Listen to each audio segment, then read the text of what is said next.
Welcome to Café Stories. I'm Alfie, your host for today's mystery. Today we find ourselves in 1937 Nice, where Hercule Poirot and Captain Hastings encounter deadly secrets behind the elegant facade of the Hotel Splendide in Murder in the Lavender Salon.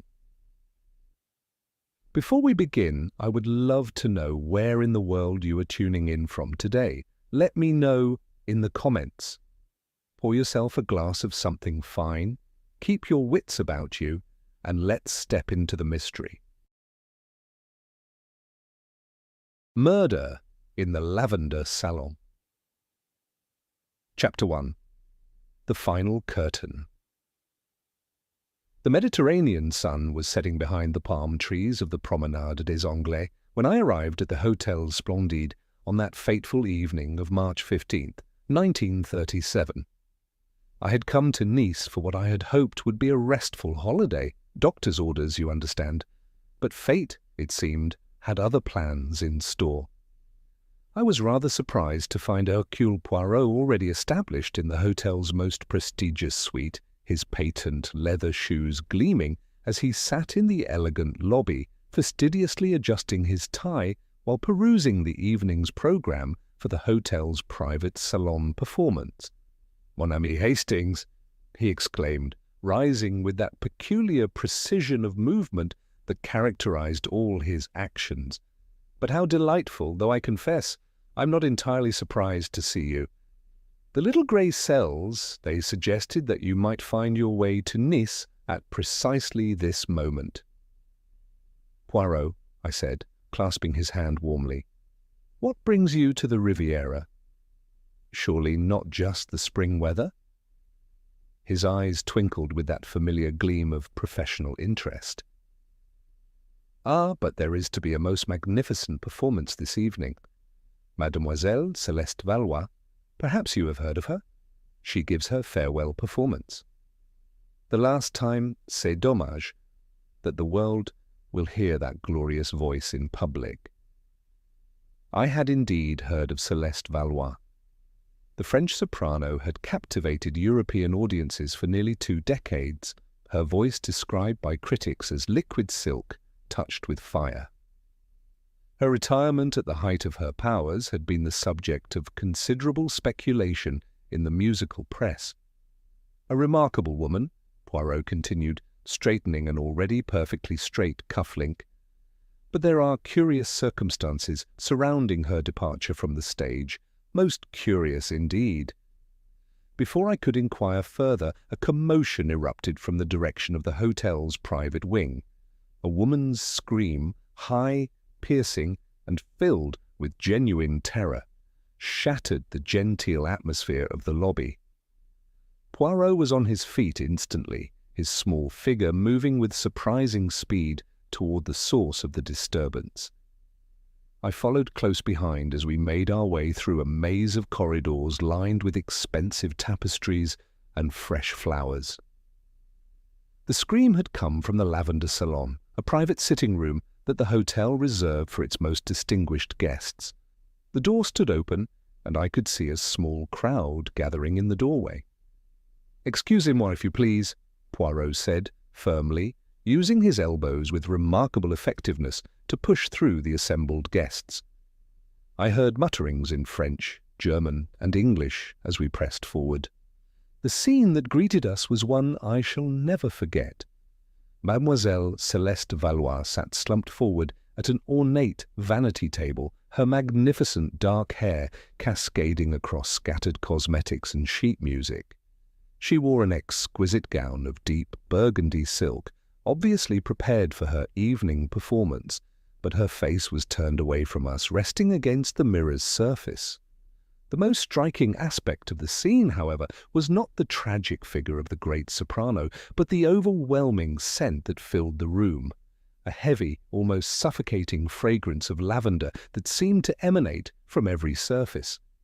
On the white Italian marble floor beside the vanity lay the shattered remains of what had once been an elegant perfume bottle, its crystal fragments catching the light from the ornate chandelier above. "Mon Dieu!" whispered a woman behind us. I turned to see a striking blonde in an expensive evening gown, her face pale with shock. "Is she—" "I'm afraid so, madame," came a voice from near the vanity. A thin, nervous-looking man in hotel livery was wringing his hands. "The doctor has been summoned, but—" He spread his hands helplessly. Poirot had moved closer to the body, his sharp eyes taking in every detail of the scene. I watched him examine the position of the woman's hands, the arrangement of objects on the vanity, and particularly the pattern of the broken glass on the floor. His nostrils dilated slightly as he tested the air. "Most interesting," he murmured, producing a small magnifying glass from his waistcoat pocket. "Hastings, observe if you please the position of these fragments." I looked where he indicated, but could see nothing particularly significant about the scattered glass. It appeared that the bottle had simply fallen and broken, a tragic accident during what might have been the great singer's final moments. "The police! They have been notified?" Poirot inquired of the hotel manager, who had appeared at the doorway looking thoroughly distressed. "Mais oui, Monsieur Poirot. Inspector Giraud will arrive presently, but surely this is simply a terrible accident. The poor mademoiselle, perhaps she felt unwell, reached for her perfume and—" He gestured helplessly at the scene. Poirot's moustaches twitched almost imperceptibly. "Perhaps, Monsieur Dubois, perhaps, but tell me, who discovered the body?"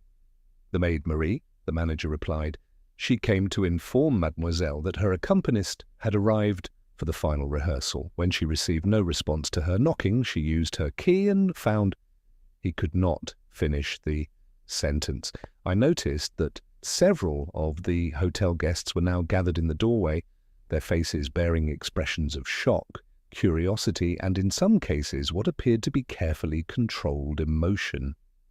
A distinguished gentleman with greying temples stood beside a woman whose diamonds caught the light as she dabbed at her eyes with a lace handkerchief.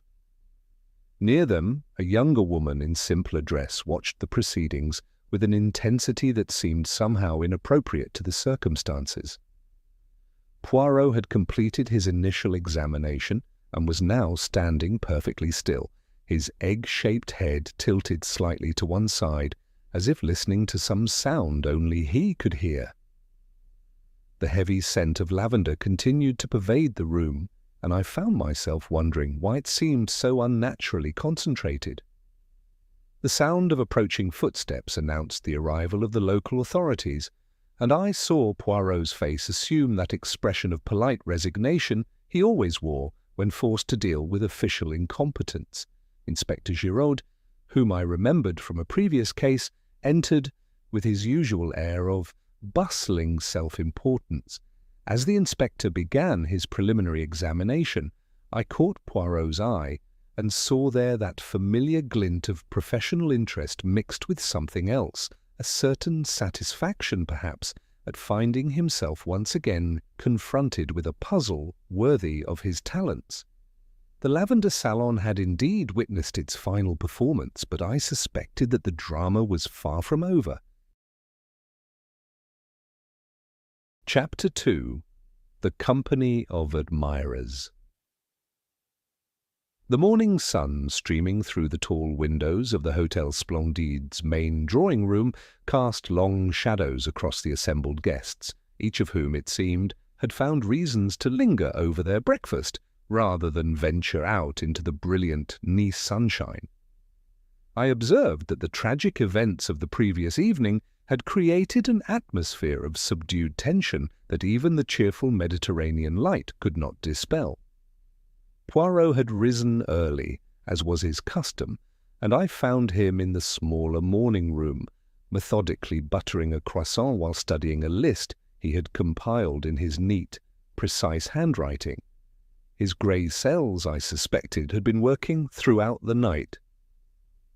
"Ah, mon ami," he said, looking up as I joined him at the breakfast table.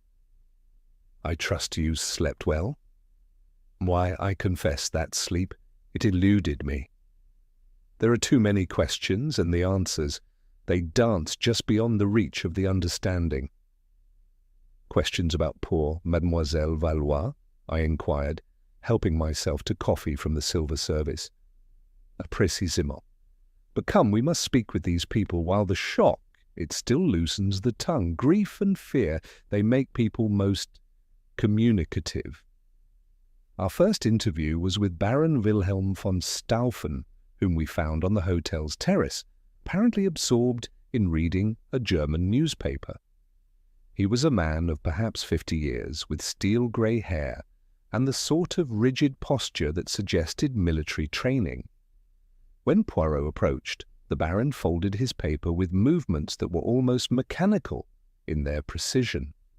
"Herr Baron," Poirot began with a slight bow, "permit me to introduce myself. Hercule Poirot, and my friend Captain Hastings. We are assisting the police with their inquiries into last evening's tragic events." The Baron's pale blue eyes showed no emotion. "A most unfortunate accident," he said, in accented but precise English. "The poor woman was clearly unwell." "You knew Mademoiselle Valois well?" Poirot inquired, settling himself carefully into a wicker chair.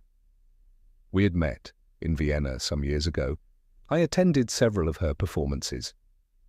The Baron's fingers drummed once against the newspaper, then stopped abruptly. She was a remarkable artist.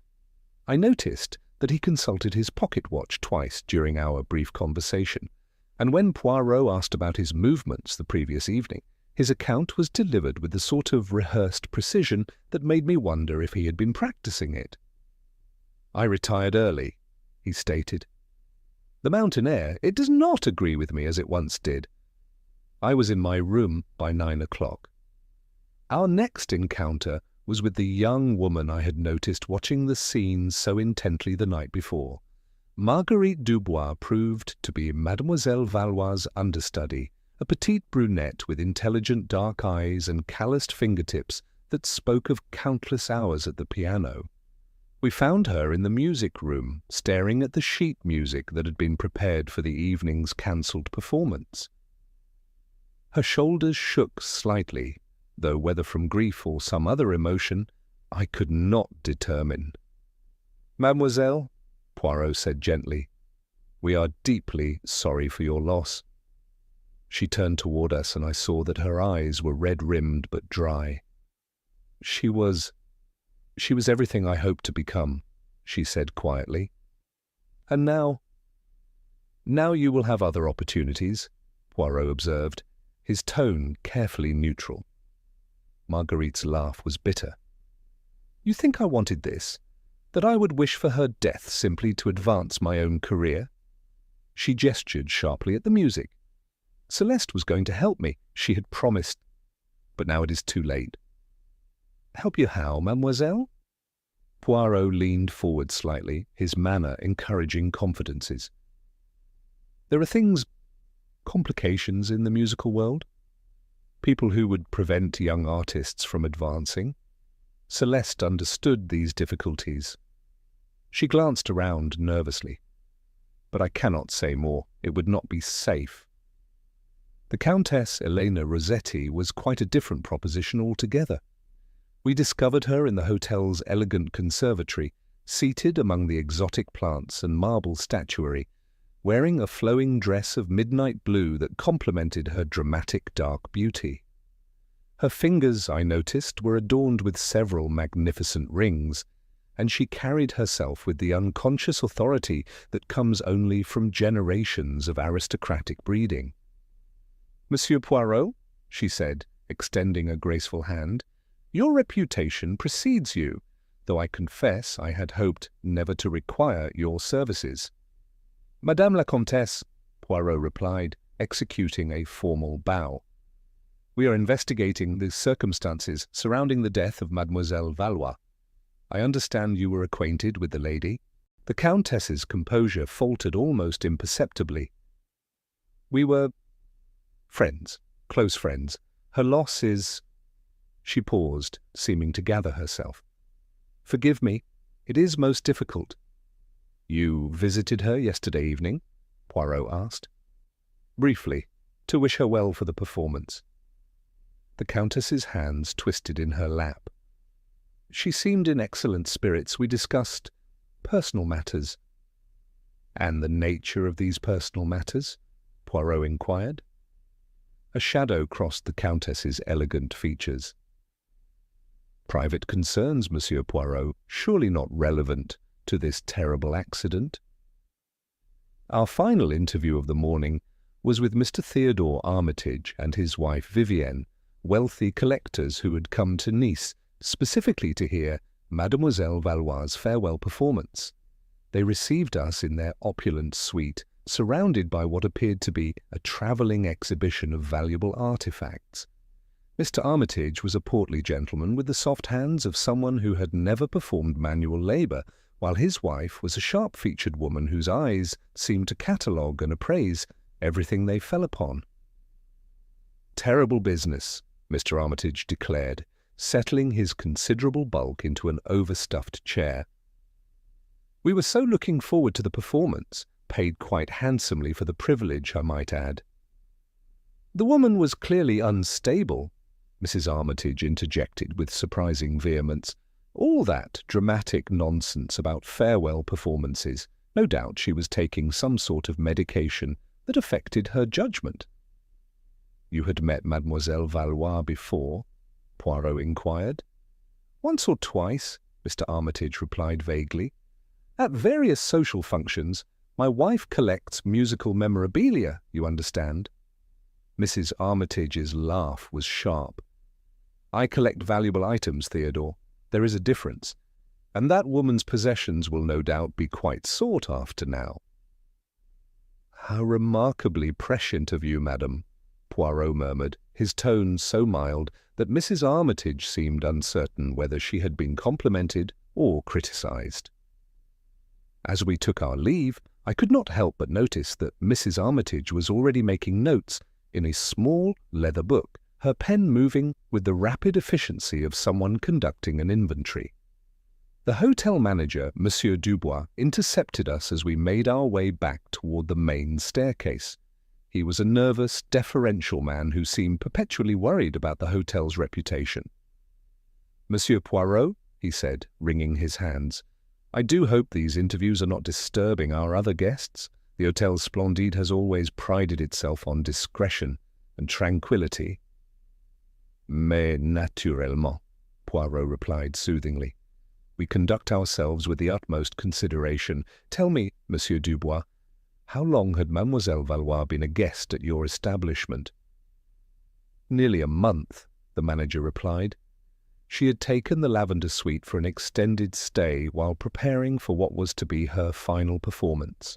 Such a tragedy, and so unexpected. "She seemed in good health during her stay?" Poirot asked. Monsieur Dubois hesitated.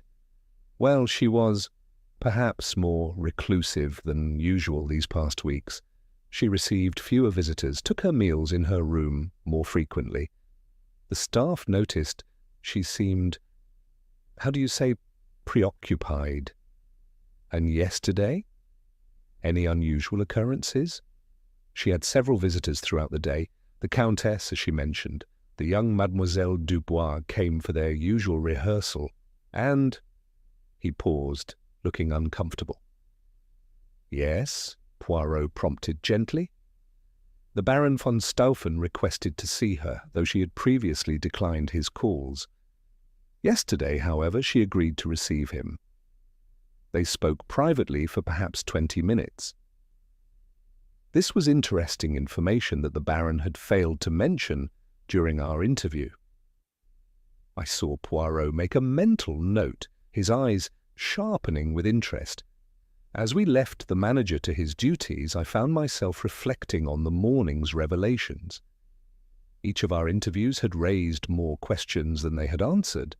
The various accounts of the previous evening's events, while not contradictory, seemed to contain carefully constructed gaps, as if each speaker was editing their memories before sharing them. Poirot appeared lost in thought as we made our way toward his suite, His famous little grey cells were clearly working at full capacity, processing the morning's revelations and filing them away according to some system of logic that remained, as always, opaque to my understanding. The tragic death of Celeste Valois was revealing itself to be considerably more complex than a simple accident, and I found myself wondering what other secrets lay hidden among the elegant guests of the Hôtel Splendide. Chapter 3. Secrets in Lavender. Following our enlightening interviews with the hotel guests, Poirot announced his intention to examine Mademoiselle Valois's private quarters more thoroughly. Inspector Giraud had completed his preliminary investigation, and with characteristic Gallic pragmatism had declared the death an unfortunate accident caused by a weak heart and an unfortunate fall. Poirot's expression upon hearing this pronouncement had been one of polite scepticism. "The good inspector, he sees only what is on the surface," Poirot murmured, as we made our way through the hotel's elegant corridors toward the deceased singer's suite. "But Poirot, he must look deeper. The truth, she hides herself most cleverly sometimes." The Lavender suite occupied a corner of the hotel's second floor, with windows overlooking both the Mediterranean and the hotel's private gardens. As we entered, I was immediately struck by the overwhelming sense of order and refinement that characterized the rooms.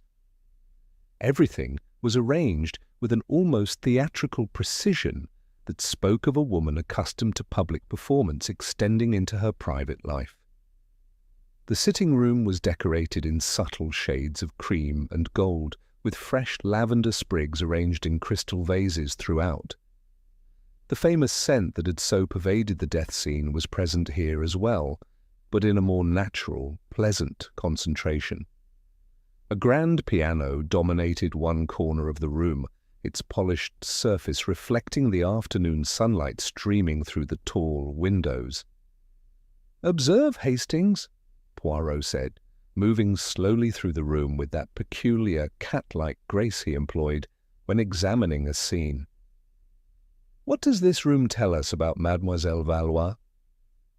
I looked around, noting the expensive furnishings and the obvious care with which everything had been arranged. "She was a woman of considerable means and refined taste," I ventured. "Certainement. But what else?" "Look more closely at the details." Following his example, I began to examine the room more carefully.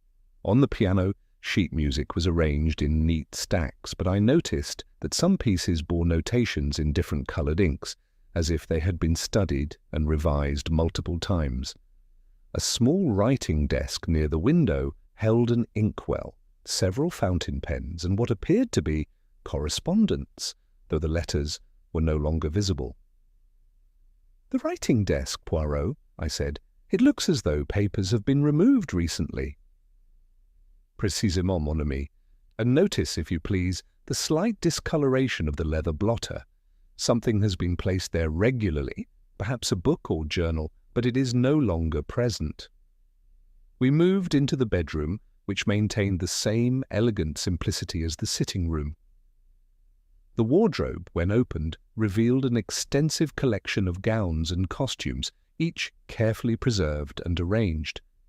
However, I noticed several empty spaces among the hanging garments, as if items had been removed.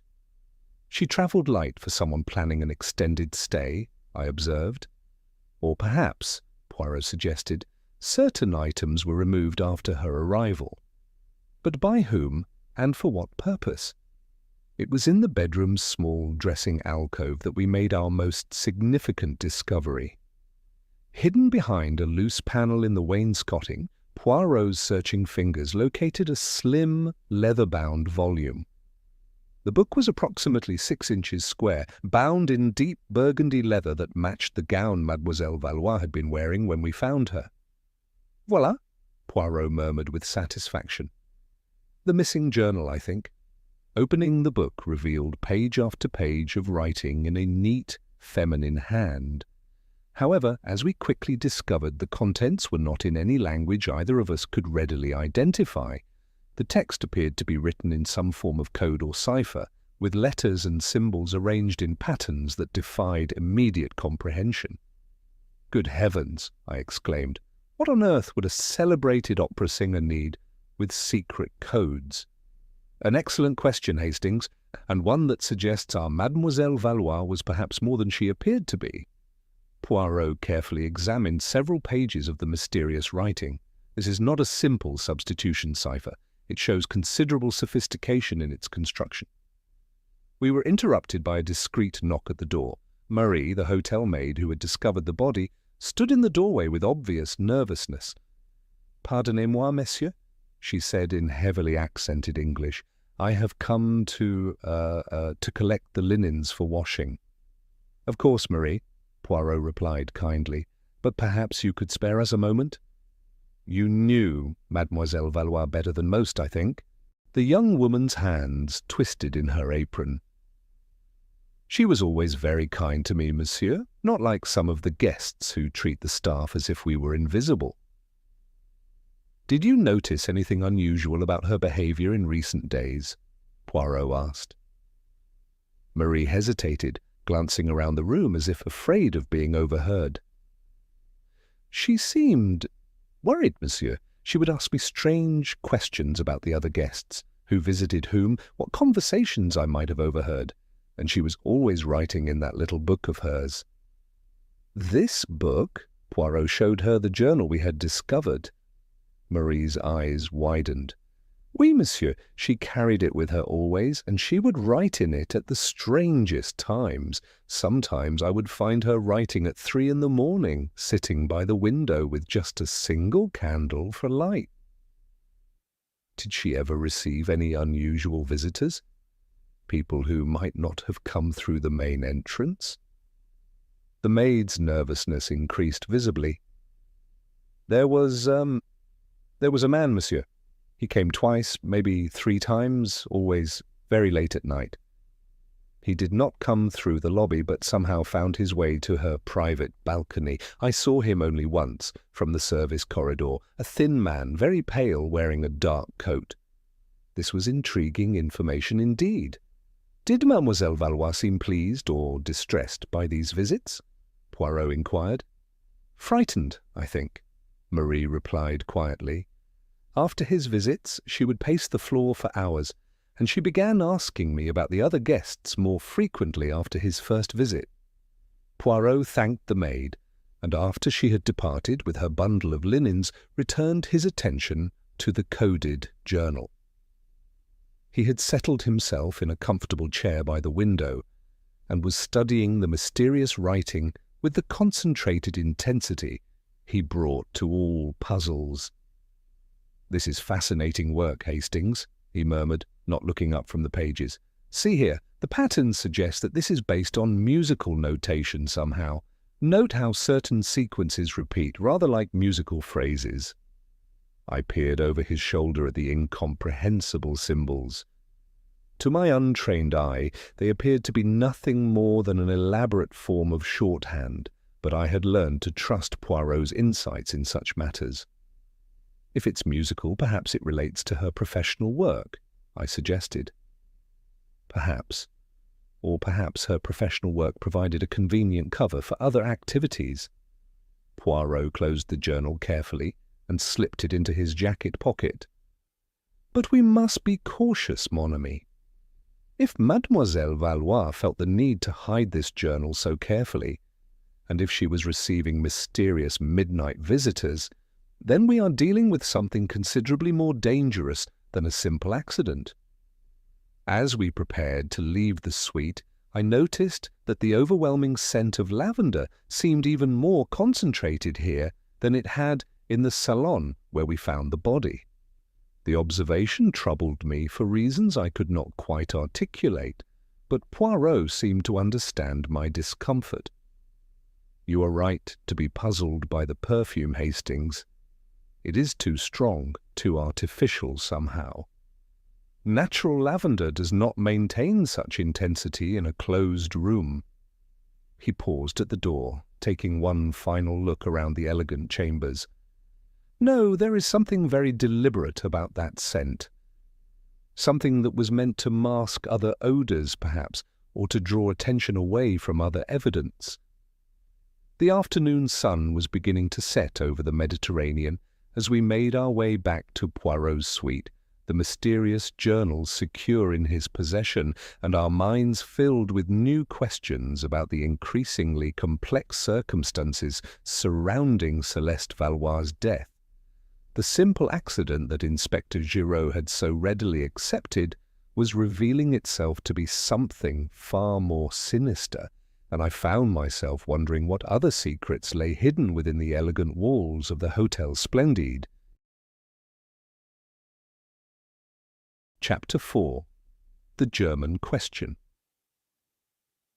The discovery of Mademoiselle Valois' coded journal had clearly stimulated Poirot's intellectual appetite, and I found him the following morning seated in the hotel's garden pavilion, the mysterious book open before him alongside several sheets of paper covered with his neat calculations. The Mediterranean breeze stirred the pages gently as he worked with the concentrated intensity of a master craftsman. "Bon matin, Hastings," he said without looking up from his work. "I have been making some progress with our chanteuse's little secret. Most fascinating it is, but also most disturbing." "You've broken the code?" I asked, settling myself in the chair beside him. "Partially, only partially, but enough to understand that Mademoiselle Valois was indeed involved in activities far removed from the opera stage." He tapped his pencil thoughtfully against the journal's leather cover. "However, before we delve deeper into these revelations, I think we must speak again with the Baron von Stauffen. His earlier testimony, it contained certain omissions. We found the Baron in his usual morning position on the terrace, though today he appeared less composed than during our previous encounter. His newspaper lay folded and unread beside his coffee cup, and I noticed that his typically immaculate appearance showed signs of a restless night. His collar was slightly askew, and his usually perfectly groomed hair showed traces of having been run through with nervous fingers. "Herr Baron," Poirot began with his customary politeness, "we have learned some additional details about Mademoiselle Valois' final day that we hoped you might clarify for us." The Baron's pale eyes flickered with what might have been alarm. "I have told you everything I know about the poor woman's accident." "Indeed. However, the hotel manager informs us that you visited Mademoiselle Valois privately yesterday afternoon, a detail that somehow escaped mention in our previous conversation." I watched as the Baron's hands clenched almost imperceptibly before he regained control of himself.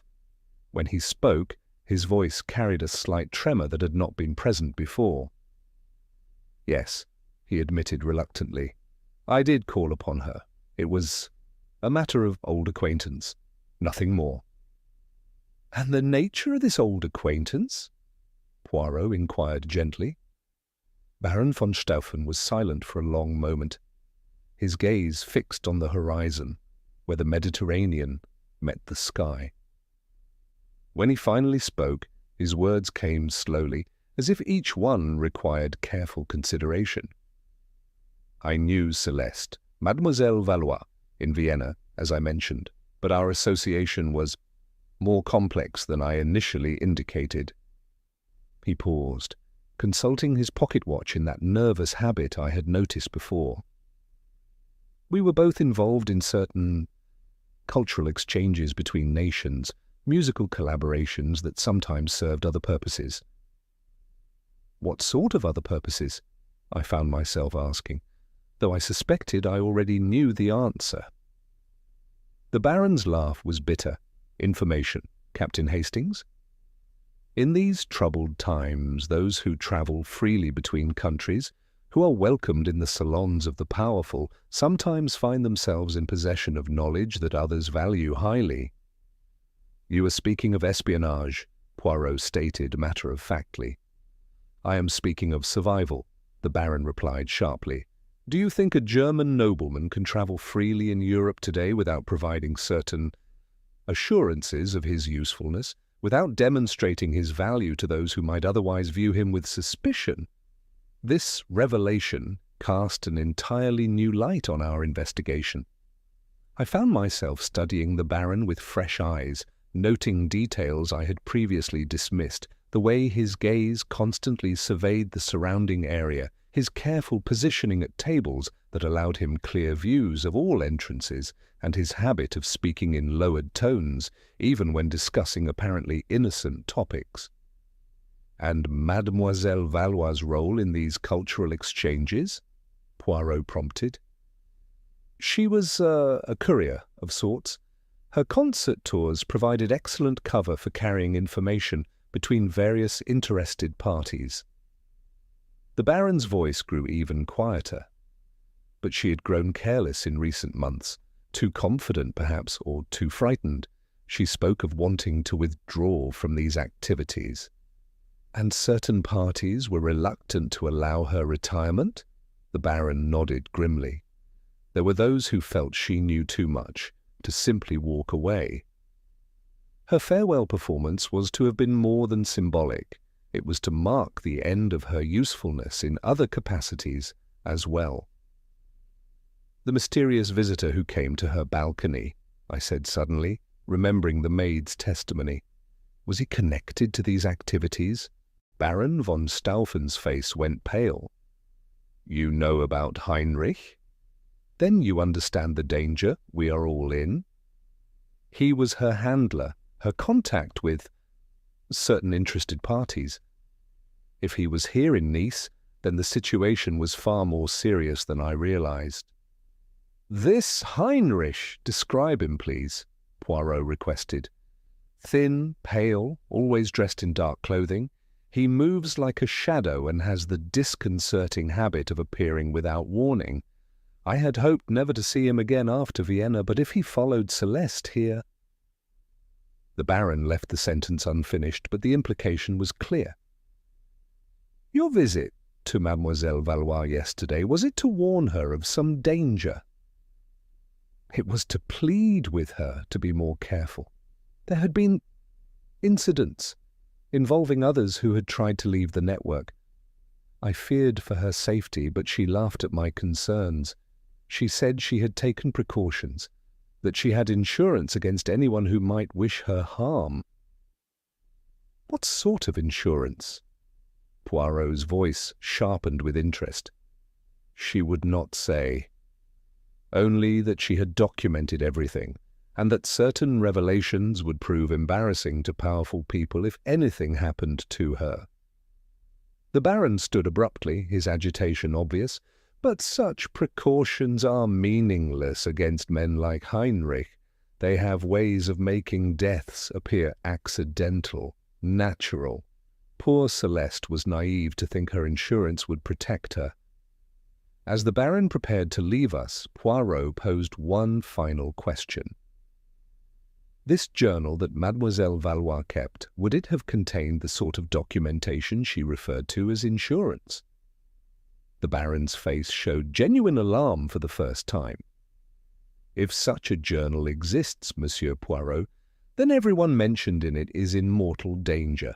These people do not tolerate loose ends, and they consider exposure to be a form of treason that demands the ultimate penalty. After the Baron's departure, I found myself acutely aware of our surroundings in a way I had not been before. The cheerful Mediterranean setting suddenly seemed less benign, and I caught myself scanning the faces of other hotel guests with new suspicion. This puts a rather different complexion on things, doesn't it, Poirot? I said. If we're dealing with international espionage. It explains much, Poirot agreed, carefully folding his notes and securing them in his jacket pocket. The sophisticated cipher, the mysterious visitors, the victim's evident fear in her final weeks. But it also raises new questions. If Mademoiselle Valois possessed such dangerous information, and if her death was arranged by professionals, then how do we explain the apparently clumsy nature of the crime scene? What do you mean? The broken perfume bottle, mon ami. the overwhelming scent of lavender. These are not the hallmarks of a professional assassination. They suggest either amateur work or—" He paused thoughtfully. "Or perhaps they are meant to suggest amateur work." As we made our way back toward the hotel, I could not shake the feeling that we were being observed. The Baron's revelations had opened a window into a shadowy world where famous singers carried state secrets and mysterious men crept along balconies in the dead of night. Yet somehow these dramatic revelations seemed to complicate rather than clarify the central mystery of Celeste Valois' death. The truth, as Poirot so often observed, was proving to be considerably more complex than it first appeared. Chapter 5. Affairs of the Heart. The revelations about Baron von Stauffen's espionage connections had cast a new and sinister light over our investigation, but Poirot remained convinced that we had not yet uncovered the complete truth. As we returned to the hotel that afternoon, he announced his intention to speak once more with Countess Elena Rossetti.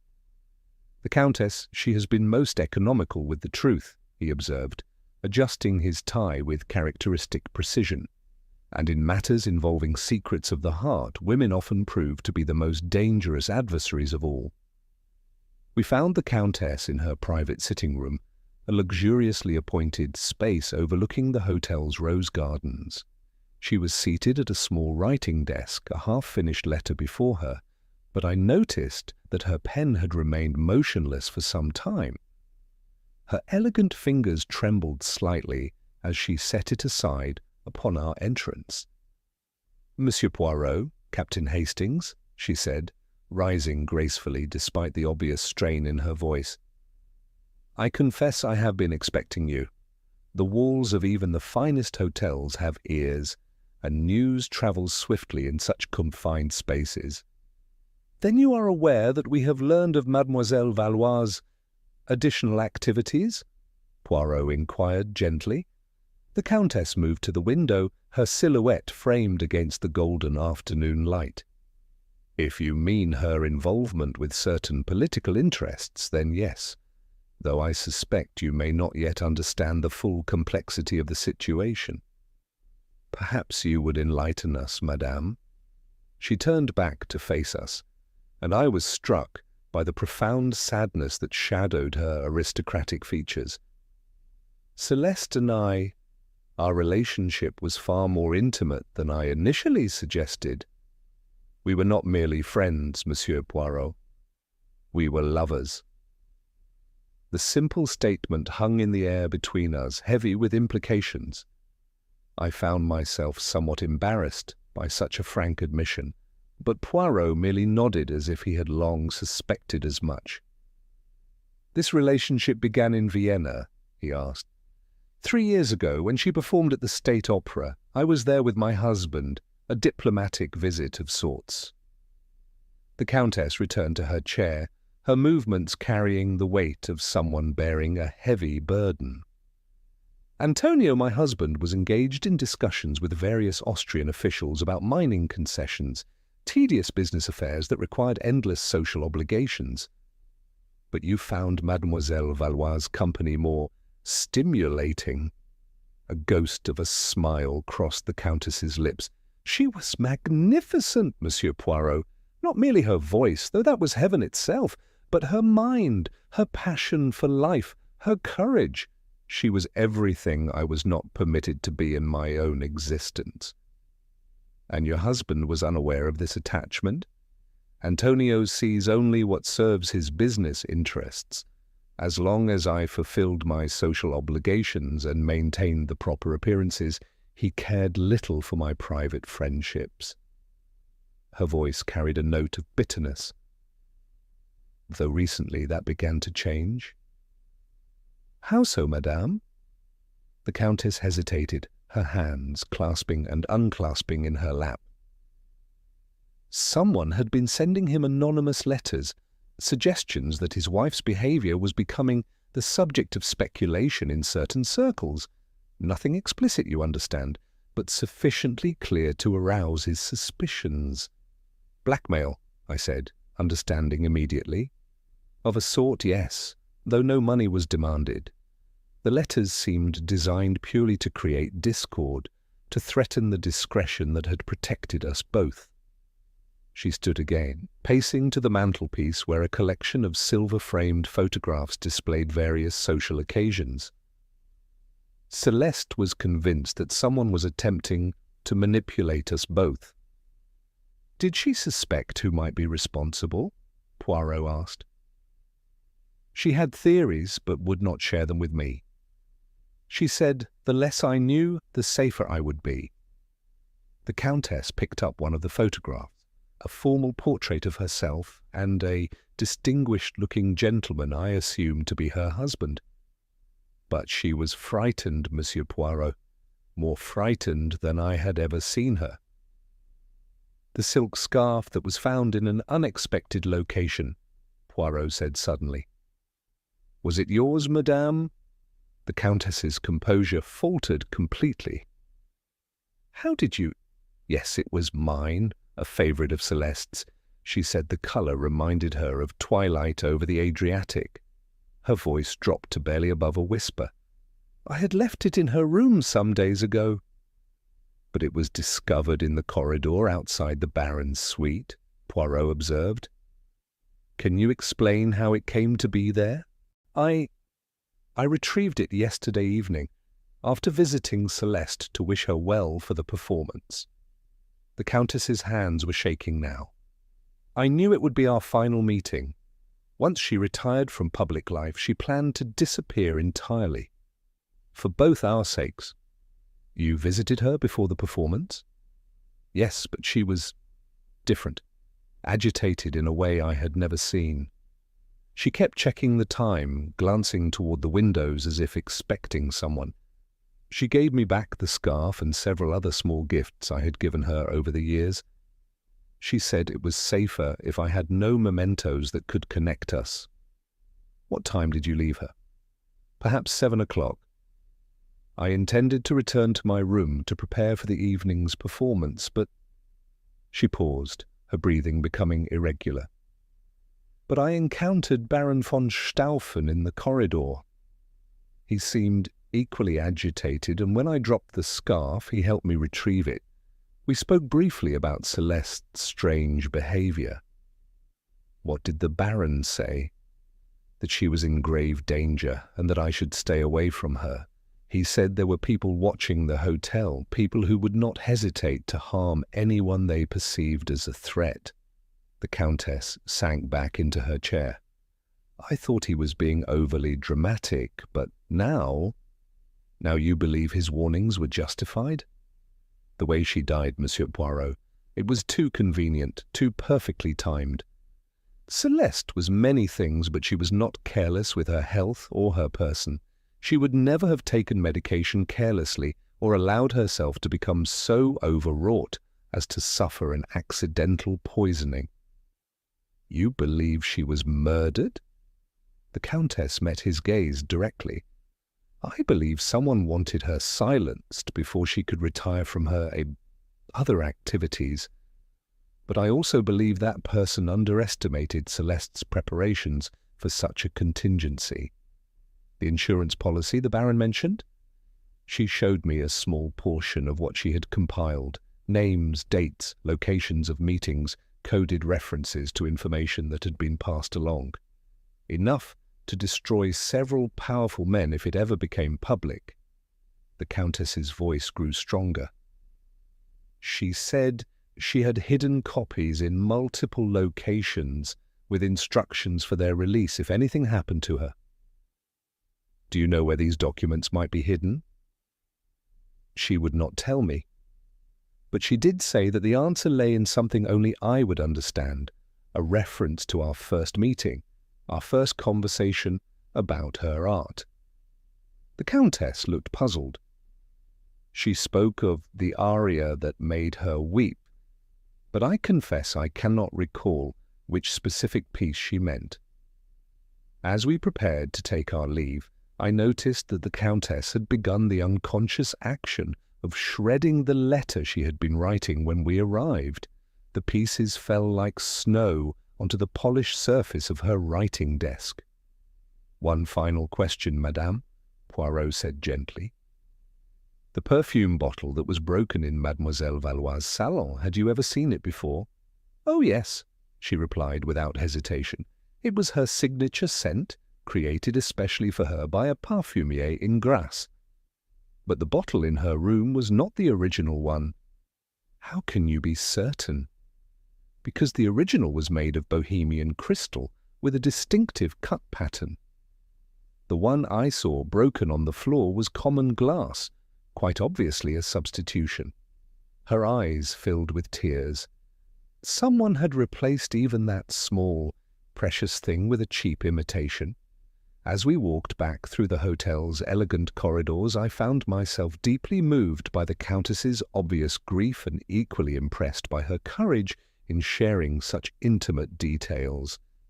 The picture of Celeste Valois was becoming increasingly complex, a woman caught between worlds, between loves, between dangerous loyalties that ultimately cost her everything. Yet beneath the tragedy, I sensed that Poirot was beginning to perceive a pattern, a logic to events that remained invisible to my less practiced eye. Chapter 6. The Understudy's Gambit. The morning following our illuminating conversation with Countess Rossetti found Poirot in an unusually contemplative mood. He had spent considerable time the previous evening studying Celeste's coded journal, and I noticed several additional sheets of paper covered with his careful notations scattered across his desk. "The cipher, it begins to yield its secrets," he announced as I joined him for breakfast. "But what it reveals, mon ami, is most disturbing indeed. Mademoiselle Valois was not merely a courier, she was maintaining detailed records of a network that extends far beyond what we initially imagined." "Have you identified the people mentioned in the journal?" I asked. "Some, yes, but others remain mysterious. There are references to l'ombre, the shadow, and la rossignol, the nightingale. Code names, clearly, but for whom?" He tapped his fountain pen thoughtfully against the journal's cover. "However, there is one name that appears frequently in plain text, Marguerite." This observation prompted our decision to interview the understudy once more. We found Marguerite Dubois in the hotel's small theatre space, a converted salon, where Mademoiselle Valois had been scheduled to give her farewell performance. The young woman was seated at the piano, her fingers moving silently over the keys as she read through a complex musical score. "Mademoiselle Dubois," Poirot said gently, his voice carrying clearly in the acoustically perfect space. "We hope we are not intruding upon your rehearsal?" She looked up, and I was struck by how much older she appeared than during our previous encounter. The events of the past few days seemed to have aged her considerably, adding lines of worry around her eyes and a tension to her posture that spoke of sleepless nights. "I was not rehearsing, Monsieur Poirot," she replied quietly. "I was simply remembering. Celeste taught me this piece, and I wanted to hear it once more as she would have played it." "The piece has special significance?"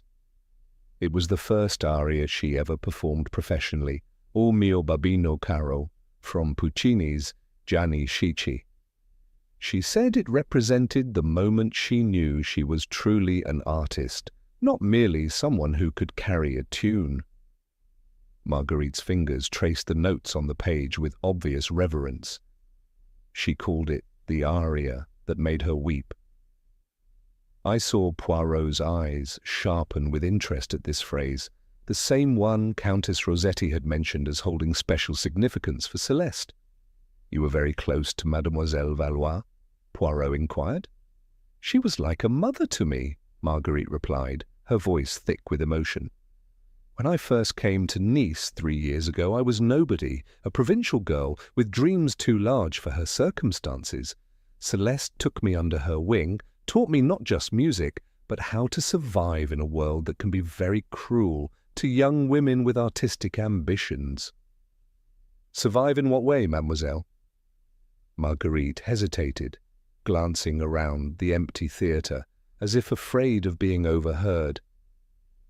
"There are men in this business, Monsieur Poirot, who believe that a woman's artistic talents are secondary to other services she might provide. Celeste showed me how to avoid such entanglements, how to protect myself while still advancing my career." "And did she also teach you about her other activities, the ones unrelated to music?" The young woman's face went pale. "I don't know what you mean." "Come, mademoiselle, we have learned about the network, about the information being passed between various parties. Your name appears frequently in Mademoiselle Valois' private records." Marguerite stood abruptly, moving to the window that overlooked the hotel's gardens. For a long moment she remained silent, her shoulders rigid with some internal struggle. "She tried to keep me out of it," she finally said, "but I insisted on helping. I was young and foolish and thought it was all very romantic, like something from an adventure novel." "What exactly did you do to help?" "Small things, mostly. I would carry messages sometimes, or I would create distractions during social gatherings while Celeste had private conversations with certain guests. I thought I was helping the cause of freedom, of democracy." Her laugh was bitter. "I was such a naive child." "But recently your role had changed?" Celeste became frightened. She said the network was becoming too dangerous, too violent. People were disappearing or dying in convenient accidents. She wanted to leave, but they wouldn't let her. Marguerite turned back to face us. "So she began making plans." "What sort of plans?" "She was documenting everything, every meeting, every piece of information passed, every person involved. She said it was her insurance policy, but I think it was also her way of cleansing her conscience." Marguerite's hands twisted together nervously. "She asked me to help her create multiple copies of certain documents and to hide them in various locations. Do you know where these documents are hidden?" "Some of them, yes, but Celeste was careful never to let any one person know all the locations. She said it was safer that way." Marguerite moved to a music stand near the piano and carefully lifted the top several sheets of music. Beneath them was a manila envelope, sealed with red wax. "This is one of the copies. She asked me to keep it safe and to give it to someone trustworthy if anything happened to her." Poirot accepted the envelope with evident satisfaction. "Most wise of you to preserve it, mademoiselle, and most wise of Mademoiselle Valois to choose her allies so carefully." "There's something else," Marguerite said quietly. "The night she died, I was supposed to meet with her after her final preparations for the performance. We had arranged a signal. If she felt it was safe to proceed with our planned revelations, she would leave her dressing-room door slightly ajar. If there was danger, she would lock it and leave a particular piece of sheet music on her music stand." "And which signal did you find?" "Neither," Marguerite replied, her voice barely above a whisper. "When I arrived at the appointed time, the door was closed but not locked, and there was no music on the stand at all. It was as if she had been interrupted before she could give any signal." "What time was this?" "Shortly after 8 o'clock. I waited in the corridor for several minutes, but when she didn't appear, I assumed she had been delayed by other visitors." Marguerite's eyes filled with tears. "If I had investigated immediately, if I had knocked on the door—" "You would most likely have become another victim," Poirot said firmly. "The person responsible for Mademoiselle Valois' death was clearly prepared for contingencies." As we examined the envelope Marguerite had given us, I noticed that it bore no markings except for a small musical notation, drawn in the corner, a few notes that I couldn't identify but which seemed somehow familiar. "This musical notation," I said, pointing to the corner of the envelope. "Do you recognize it?" Marguerite nodded. "It's from O mio babino caro, the opening phrase of the aria I was just playing. Celeste used it as a sort of signature on documents she considered particularly important." "The same aria the Countess mentioned," I murmured to Poirot. "Précisément, mon ami. The pieces of the puzzle, they begin to form a pattern." Poirot carefully secured the envelope in his jacket pocket.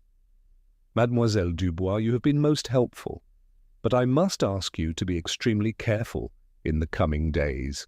If the person responsible for Mademoiselle Valois' death learns of your cooperation with us—" "I understand," she replied quietly.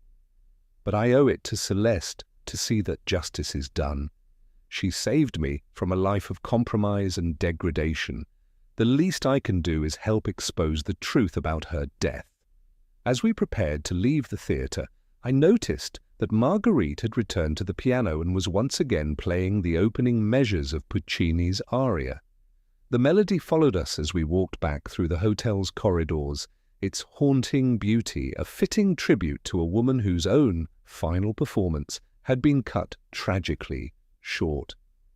Yet beneath the sadness of the music I sensed a growing momentum in our investigation, as if all the scattered pieces of evidence were finally beginning to coalesce into a coherent pattern that even I might eventually understand. Chapter 7. Cipher and Smoke. Armed with the additional documents from Marguerite Dubois, Poirot had spent the better part of the afternoon in intense concentration, cross-referencing the new material with Celeste's coded journal.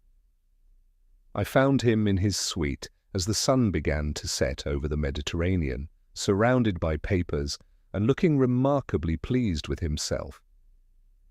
"Ah, mon ami," he said, looking up as I entered. "At last, the little grey cells, they have achieved a breakthrough. The cipher, it is not merely based on musical notation as I first suspected. It is far more clever than that." "You've decoded it completely?" I asked, settling into the chair opposite his makeshift desk. "Mais oui."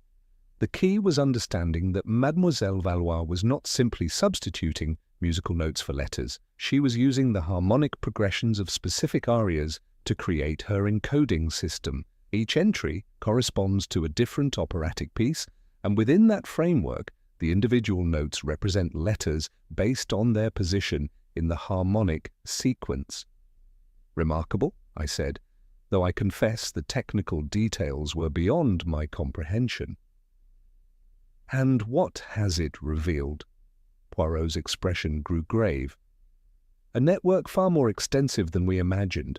Industrial secrets, diplomatic communications, even military intelligence, all flowing through what appeared to be innocent cultural exchanges. But more importantly, it reveals who was coordinating these activities from this very hotel." Before he could elaborate, there was a soft knock at the door. Marie, the hotel maid, stood in the corridor, looking considerably more nervous than during our previous encounter. "Pardonnez-moi, Monsieur Poirot," she said quietly, "but I must speak with you. There are things I did not tell you before because I was frightened." "Of course, Marie. Please come in and make yourself comfortable." The young woman perched nervously on the edge of a chair, her hands twisting in her apron. "After we spoke yesterday, I remembered something about the night Mademoiselle Valois died, something that did not seem important then, but now." "Yes?" Poirot encouraged gently. "I saw the thin man, Heinrich, that night. He came to her balcony as usual, but this time was different. Usually, he stayed for perhaps 20 minutes, but that evening, he left after only a few minutes. And he was carrying something when he left." "What sort of something?" "A small case, like a doctor's bag. Black leather, very expensive looking. I had never seen him carry anything before. Usually, his hands were always empty." This revelation caused Poirot to lean forward with obvious interest. And what time was this? Perhaps 7:30, maybe 8 o'clock. I was turning down the beds in the neighbouring suite when I saw him leave through the garden. Did you see anyone else near Mademoiselle Valois' rooms that evening? Marie hesitated, her face showing the strain of some internal conflict. There was another person.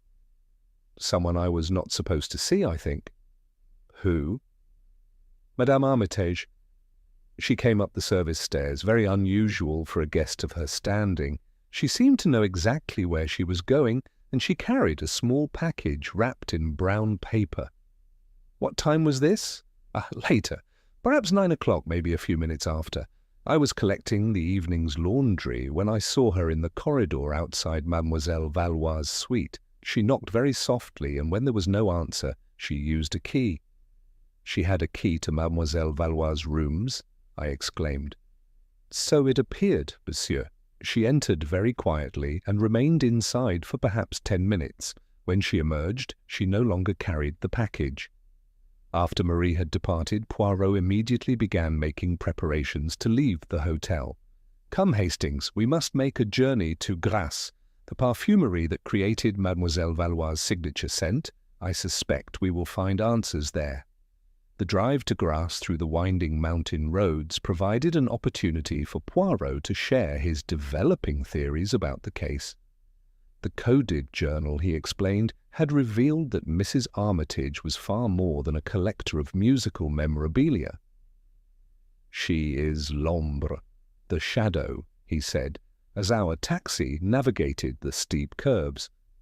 The coordinator of the entire network, her collecting expeditions provided perfect cover for travelling throughout Europe, meeting with various contacts, and arranging for the transfer of sensitive information.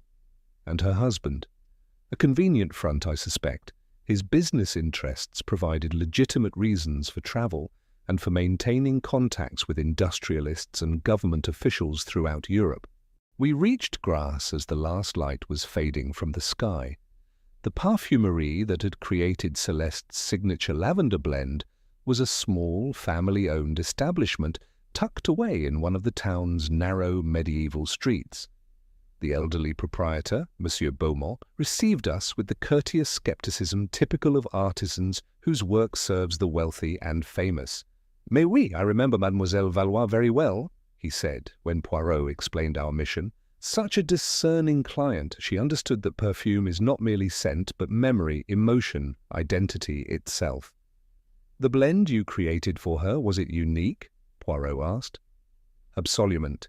I created it specifically for her, based on her own specifications. She wanted something that would remind her of her childhood in Provence, wild lavender, a touch of rosemary, and a very subtle base note of vanilla. And the bottles? Ah, the bottles. She was most particular about them. Only Bohemian crystal, cut in a specific pattern that caught the light just so. She said the bottle was as important as the perfume itself. Have you created this blend for anyone else? Monsieur Beaumont shook his head emphatically. Never. It was her signature, her exclusive creation. Though, he paused, looking troubled. Yes. There was a woman who came here perhaps 2 weeks ago. She brought a sample of the perfume and asked me to create something similar, but in a different concentration. She claimed to be Mademoiselle Valois' assistant, but something about her manner seemed incorrect. Can you describe this woman?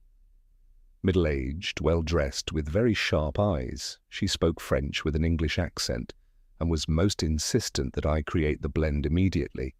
She also requested that I use common glass bottles rather than crystal. Did you fulfill her request? I created a similar blend, but I was not comfortable with the deception. The concentration she requested was much stronger than the original, almost overwhelming in its intensity. And when I questioned the need for such potency, she became quite agitated.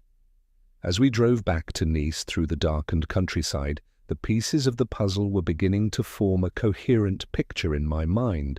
The substitute perfume bottle, the unnaturally strong scent in the death room, Mrs. Armitage's mysterious visit with a package, all pointed toward a carefully orchestrated plan. "She killed her," I said suddenly. "Mrs. Armitage killed Celeste Valois." "The evidence certainly suggests it," Poirot agreed. "But we must still determine exactly how the crime was accomplished, and more importantly, why Mrs. Armitage chose to eliminate someone who was clearly a valuable asset to her network. Perhaps Celeste had become too dangerous to keep alive? Perhaps. Or perhaps there was something more personal at stake." Poirot stared out at the lights of Nice as they came into view below us. "Tomorrow, mon ami, we will gather all our suspects together and reveal the truth. But tonight I must ensure that we have identified all the components of this most cleverly constructed crime." The Hotel Splendide seemed different as we returned, no longer the elegant refuge I had first encountered, but rather a stage set where a deadly drama had been performed with consummate skill. Yet I sensed that the final act was yet to come, and that Poirot's famous little grey cells had already written the script for tomorrow's dramatic conclusion. Chapter 8. The Final Performance. The Grand Salon of the Hotel Splendide had been transformed for what Poirot announced would be his final examination of the case. The evening light streaming through the tall windows cast long shadows across the assembled guests, each of whom had found compelling reasons to attend what they believed would be a routine summary of the investigation's findings. I took my customary position near the marble fireplace, from where I could observe both Poirot and the reactions of our assembled suspects. Baron von Stauffen sat rigidly upright in a Louis XVI chair, his military bearing unchanged despite the revelations of recent days. Countess Rossetti had chosen a position near the windows, her elegant black dress making her appear like a figure from a painting of noble grief. Marguerite Dubois perched nervously on the edge of a settee, her hands clasped tightly in her lap, while Mr. and Mrs. Armitage occupied prominent chairs in the centre of the room, their expressions ranging from polite interest to barely concealed impatience. "Mesdames et messieurs," Poirot began, his hands clasped behind his back as he stood before the assembled company. "We are gathered here this evening to discuss the tragic death of Mademoiselle Celeste Valois. What appeared to be a simple accident has revealed itself to be something far more complex, a crime of extraordinary calculation and cold-blooded precision." "Really, Monsieur Poirot?" Mrs. Armitage interjected with sharp irritation. Surely Inspector Giraud's investigation was thorough enough. The poor woman clearly suffered some sort of attack and accidentally broke a perfume bottle in her distress. "Ah, but that is where you are mistaken, madame," Poirot replied smoothly. "The perfume bottle was not accidentally broken. It was deliberately shattered to create the overwhelming scent that would mask other odors, specifically the scent of almonds that accompanies cyanide poisoning." A collective intake of breath swept through the room. I saw Baron von Staufen's face go pale, while Marguerite's hand flew to her throat in obvious shock. "Cyanide?" the Countess whispered. "But how is that possible? There was no evidence of—" "Because the poison was not administered in the traditional manner," Poirot continued. "It was delivered through the one medium that Mademoiselle Valois would never have suspected, her beloved lavender perfume. The killer created a substitute blend identical in appearance, but containing a fatal concentration of hydrogen cyanide dissolved in the alcohol base." "But that's impossible," Mr. Armitage protested. "Cyanide has a distinctive odor. Surely she would have noticed." "Not if the perfume was sufficiently concentrated with lavender essence to mask the bitter almond scent. Our visit to the Parfumerie in Grasse confirmed that such a blend was created specifically for this purpose. Poirot's piercing gaze swept across the assembled faces. The killer arranged for this substitute bottle to be placed in Mademoiselle Valois' salon, replacing her genuine Bohemian crystal bottle with a common glass imitation filled with liquid death. "This is all very dramatic," Mrs. Armitage said coldly, "but surely you have some evidence to support these wild theories." "Indeed I do, madame. Let us examine the events of that fatal evening in chronological order." Poirot began to pace slowly before his audience. At approximately 7:30, Heinrich, the mysterious handler from the espionage network, made his final visit to Mademoiselle Valois. This visit was brief and ended with his departure carrying a black medical bag. I believe this bag contained the original perfume bottle which he removed as part of the murder plan. Baron von Stauffen shifted uncomfortably in his chair. "You're suggesting Heinrich was the killer?" "On the contrary, Herr Baron. Heinrich was merely following orders from his superior in the network, someone who had decided that Mademoiselle Valois had become too dangerous to live, someone who had access to her rooms, knowledge of her habits, and the ruthless determination to eliminate a perceived threat." At 9 o'clock, Poirot continued, "our killer made a final visit to complete the murder. Using a key obtained through careful planning, this person entered Mademoiselle Valois' salon and discovered that the victim had already used the poisoned perfume. Finding her collapsed at her vanity table, the killer then staged the scene to appear accidental, shattering the substitute bottle to create the overwhelming lavender scent that would confuse investigators and mask any residual odor of cyanide. "The silk scarf," Countess Rossetti said suddenly. "How does that fit into your theory?" "An excellent question, madame. The scarf was dropped by accident during the killer's hasty departure. When it was discovered near Baron von Staufen's suite, it was meant to provide an additional red herring, suggesting either the Baron's involvement or your own presence in areas where you should not have been." Mrs. Armitage stood abruptly, her face flushed with indignation. "This is absolute nonsense. You have no proof of any of this wild speculation." "Theodore, I refuse to listen to any more of these accusations." "Please remain seated, madame," Poirot said firmly.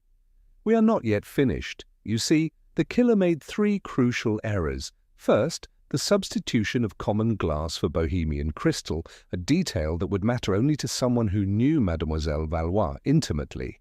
Second, the timing of the bottle's breakage, which occurred after death rather than before, as evidenced by the pattern of glass fragments.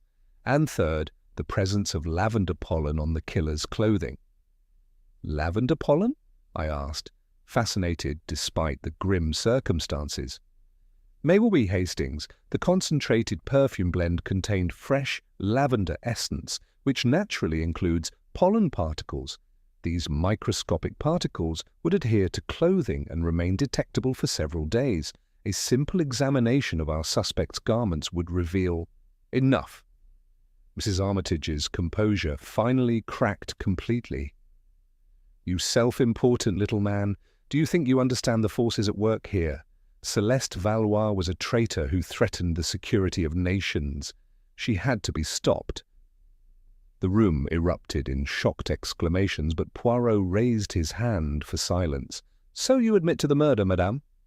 "I admit to eliminating a threat to vital interests," she replied defiantly. Celeste had grown weak, sentimental. She was planning to expose the entire network, to destroy years of careful work that served the cause of democracy and freedom. "The cause of profit, more likely," Baron von Stauffen said quietly. "Industrial espionage disguised as patriotism." "You know nothing," Mrs. Armitage snarled.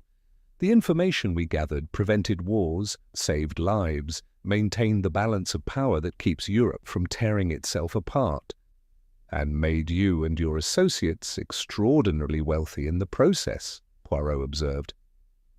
Mademoiselle Valois discovered that the network was being used for personal enrichment rather than national security. Her journal documents the sale of stolen industrial processes, the manipulation of diplomatic negotiations for commercial advantage, and the systematic betrayal of trust by those claiming to serve higher purposes. Mrs. Armitage's husband had remained silent throughout these revelations, but now he spoke in a voice heavy with resignation. "Vivienne, please, it's over." "It's never over, Theodore," she replied viciously. "There are others who will continue the work. Celeste's death was necessary, just as yours will be if you prove unable to maintain your discretion."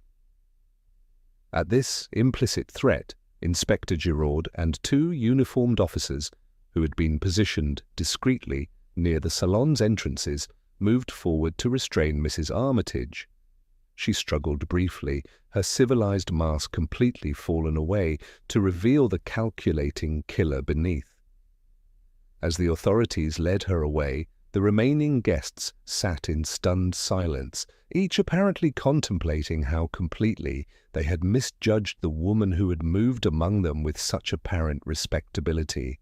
The elegant salon, which had witnessed so many refined social gatherings, now bore the weight of revealed secrets and the memory of calculated murder. Poirot settled himself wearily into a chair, the dramatic conclusion of the case having clearly taken its toll on his usually inexhaustible energy. The lavender scent that had characterized this entire tragic affair seemed finally to be dissipating, replaced by the fresh evening air flowing through the opened windows. Justice had been served, but at the cost of revealing how easily evil could disguise itself in the refined trappings of civilization. Thanks for joining us for Murder in the Lavender Salon.